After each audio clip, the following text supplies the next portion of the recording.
Hi friends, price தலாட். இன்றைக்கி நம்ம ஆதம் ஏவல் பற்றி தான் பார்க்க போகிறோம். காட் ஆதம்க்கும் ஏவலுக்கும் கிழக்கில் ஏதேன் அப்படின்ற ஒரு தோட்டத்தை உருவாக்குறாங்க. அந்த தோட்டத்தில் நிறைய ட்ரீஸ், பிளான்ட்ஸ் அப்படின்ட்டு நிறைய உருவாக்கியிருந்தாங்க. அது மட்டும் இல்லை, அங்கே 2 ஸ்பெஷலான விருட்சத்தையும் உண்டாக்கியிருந்தாங்க. அந்த 2 விருட்சத்தில் ஒரு விருட்சத்தோட பேர் ஜீவ விருட்சம், இன்னொரு விருட்சத்தோட பேர் நன்மை தீமை அறியத்தக்க விருட்சம். காடு ஆதாமுக்கும் ஏவாளுக்கும் ஒரு கட்டளை கொடுத்துருந்தாரு. என்ன அப்படின்னா, நீங்கள் தோட்டத்தில் இருக்க எல்லா ட்ரீஸில் இருக்க ஃப்ரூட்ஸையும் சாப்பிட்லாம், ஆனால் நன்மை தீமை அறியத்தக்க விருட்சத்தினோட கனியை மட்டும் புசிக்கக்கூடாது அப்படின்னு சொல்லியிருந்தாங்க. அதுக்கப்புறமா காடு எல்லா அனிமல்ஸையும் பேர்ட்ஸையும் ஆதம் கிட்ட கூப்பிட்டு வராங்க. ஏன் அப்படின்னா, ஆதம் இதுக்கெலாம் என்ன பேர் வைக்கிறான் அப்படின்னு சொல்லிட்டு பார்க்கலாம் அப்படின்னு சொல்லி கூப்பிட்டு வராரு. ஒவ்வொரு அனிமல்ஸ்க்கும் ஆதம் என்ன பேர் வச்சாரோ அதே பேர் தான் எல்லா அனிமல்ஸ்க்கும் இருந்துச்சு. அதுக்கப்புறமா ஒரு நாள் ஏவாளை ஒரு சர்ப்பம் பார்க்குது. சர்ப்பம் அப்படின்னா பாம்புன்னு அர்த்தம். அந்த சர்ப்பம் ஸ்திரீயை பார்த்து, நீங்கள் தோட்டத்தில் எதையாவது புசிக்கக்கூடாது அப்படின்ட்டு தேவன் சொன்னது உண்டா அப்படின்ட்டு கேட்குது. அதுக்கு இந்த ஏவாள் சர்ப்பத்தை பார்த்து சொல்கிறாங்க, நாங்கள் தோட்டத்தில் இருக்க எல்லா கனியையும் புசிக்கலாம், ஆனாலும் தோட்டத்தின் நடுவில் இருக்கிற விருட்சத்தின் கனியை குறித்து தேவன் நீங்கள் சாகாதபடிக்கு அதை புசிக்கவும் அதை தொடவும் வேண்டாம் அப்படின்னு சொன்னார் அப்படின்னு சொல்கிறாங்க. அப்போது இந்த சர்ப்பம் ஸ்திரீயை பார்த்து, நீங்கள் சாகவே சாக மாட்டீங்க, நீங்கள் இதை புசிக்கும் நாளில் உங்கள் கண்கள் திறக்கப்படும் அப்படின்னும், நீங்கள் நன்மை தீமை அறிஞ்சு தேவர்களை போல் இருப்பீங்க அப்படின்னும் காடுக்கு தெரியும், அதனால தான் அப்படி சொன்னார் அப்படின்ட்டு இந்த சர்ப்பம் ஸ்திரீக்கிட்ட சொல்லுது. அப்போது இந்த ஏவாள் அந்த விருட்சம் புசிப்புக்கு நல்லதும் பார்க்கறதுக்கு இன்பமும் புத்தியை தெளிவிக்கிறதுக்கு இச்சிக்கப்படத்தக்க விருட்சமுமாக இருக்குது அப்படின்ட்டு பார்க்குறாங்க. பார்த்தது மட்டும் இல்லை, அதை பறிக்கவும் செய்கிறாங்க. பறித்து அதை சாப்பிட்டாங்க. அவங்க சாப்பிட்டது மட்டும் இல்லாமல் ஆதாமுக்கும் அந்த பழத்தை கொடுக்குறாங்க. ஆதாமும் ஏவாள் பேச்சை கேட்டு சாப்பிட்றாரு. அப்போது அவங்க 2 பேருடைய கண்களும் திறக்கப்பட்டுச்சு. அவங்க நிர்வாணிகள் அப்படின்ட்டு அறிஞ்ச உடனே அத்தி இலைகளெல்லாம் தைச்சு தங்களுக்கு அரை கச்சைகளை உண்டு பண்ணிட்டாங்க. அப்புறமா பகலில் குளிர்ச்சியான நேரத்தில் காட் உலாவுற சத்தத்தை கேட்டு ஆதாமும் ஏவாளும் தோட்டத்தில் இருக்க விருட்சங்களுக்குள்ளே ஒளிஞ்சிக்கிட்டாங்க. அப்போது காட் ஆதாமை கூப்பிட்டு, நீ எங்கே இருக்கிற அப்படின்னு கேட்குறாங்க.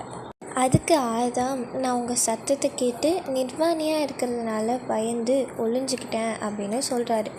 அப்போது காட், நீ நிர்வாணி அப்படின்னு உனக்கு அறிவித்தவன் யார் அப்படின்னும், புசிக்க வேண்டாம் அப்படின்னு நான் உனக்கு கட்டளையிட்ட விருட்சத்தின் கனியை புசித்தாயோ அப்படின்னு கேட்குறாங்க. அதுக்கு ஆதாம், ஏவாள் தான் அந்த கனியை எனக்கு தந்தாங்க, நான் புசித்தேன் அப்படின்னு சொல்கிறாரு. அதுக்கு காட் ஏவாளை பார்த்து, நீ இப்படி செஞ்சது என்ன அப்படின்னு கேட்குறாரு.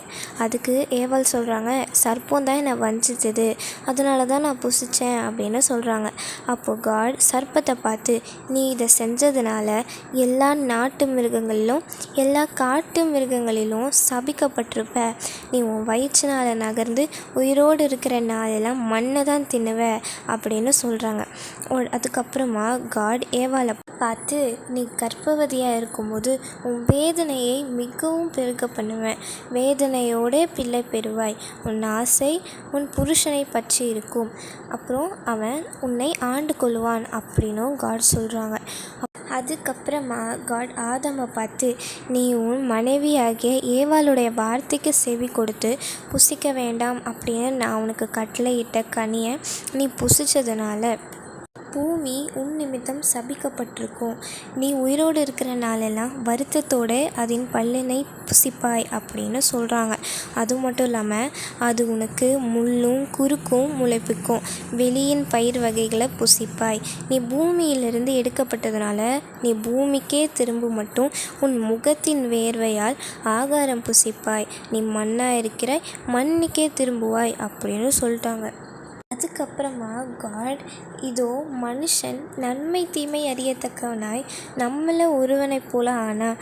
இப்பொழுதும் அவன் தன் கையை நீட்டி ஜீவ விருட்சத்தின் கனியையும் பறித்து புசித்து என்றென்றைக்கும் உயிரோடு இராதபடிக்கு செய்யணும் அப்படின்னு சொல்லிட்டு அவன் எடுக்கப்பட்ட மண்ணை பண்படுத்த தேவனாகிய கர்த்தர் அவனை ஏதேன் தோட்டத்திலிருந்தே துரத்தி விட்டுட்டாங்க.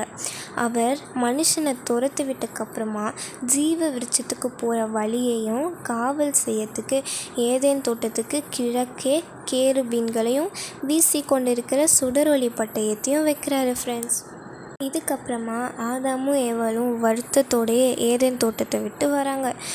ஸோ இந்த ஸ்டோரியிலேருந்து நம்ம கற்றுக்கிற மாரல் என்ன அப்படின்னு பார்த்திங்கன்னா, காட் நமக்கு கொடுத்துருக்க கட்டளைகளை எல்லாத்துக்கும் நம்ம கீழ்ப்படியணும். ஆனால் ஆதாமும் ஏவாளும் காட் அவங்களுக்கு ஒரே ஒரு கட்டளை தான் கொடுத்தாங்க. ஆனாலும் அந்த கட்டளைக்கு அவங்க கீழ்ப்படியாமல் போனாங்க. அதனால் கர்த்தர் அவங்களுக்காக செஞ்ச ஏதேன் தோட்டத்தை விட்டே துரத்திட்டாங்க. ஆனால் நம்ம கர்த்தர் கொடுத்த எல்லா கட்டளைக்கும் கீழ்ப்படியணும் ஃப்ரெண்ட்ஸ். அதுக்கப்புறமா ஆதாமுக்கும் ஏவாளுக்கும் 2 பசங்க பிறக்கிறாங்க. முதல் பையனோட பேர் காயின். அதுக்கப்புறமா 2வது பையனோட பேர் ஆபேல். காயினும் ஆபேலும் எப்படி வளர்ந்தாங்க, அவங்க என்னென்னலாம் பண்ணாங்க அப்படின்னு சொல்லிட்டு நம்ம நெக்ஸ்ட் வீடியோவில் பார்க்கலாம் ஃப்ரெண்ட்ஸ். பாய்.